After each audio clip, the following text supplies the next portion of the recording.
اتنا ہی کام ہے۔ اللہ تو ساڈے دامن چ اپنی توحید نو پا دیتا ہے۔ خدا دی قسم کھا کے کہنا ہے قرآن میرے ہاتھ چ اہل حدیثو،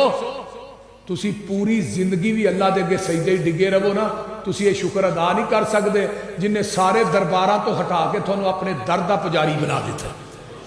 تے ایک گل یاد رکھو، قیامت دے دن نامہ اعمال چو گناہ نکلن،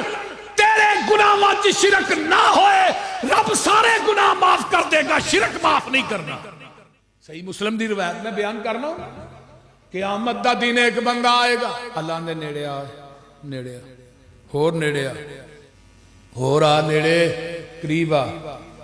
اللہ دے اتے اپنی رحمت دی چادر پا دین گے، تے اگوں پلو چوکے کی کہن گے، پلو چوکے نا، اللہ اندر کہہ گے اور 10 گناہ کیتے سنی، یہ بندہ چوپے، اللہ دے چہرے دا جلال تے جمال ان ہے، تے اللہ دے میں تینو پورے میدان محشر کولوں اپنی رحمت دی چادر چ تاں چھپایا ہے، تو تیرے نامہ اعمال چ گناہ ہے نے شرک کوئی نہیں، تو دنیا چ میرا حیا کیتا ہے، اج میں رب تیرا حیا کرنا پیا۔ یہ دا مطلب ہے مشرک بے حیا ہے، اور بول دے نہیں یار کی ہویا جی،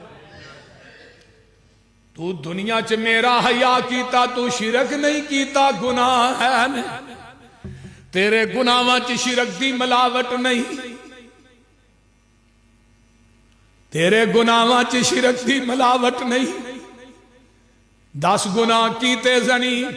اللہ یہ سارے ہی ہو گئے، فرمایا تیرے کو ہو گئے اسی معاف کر چھڑے۔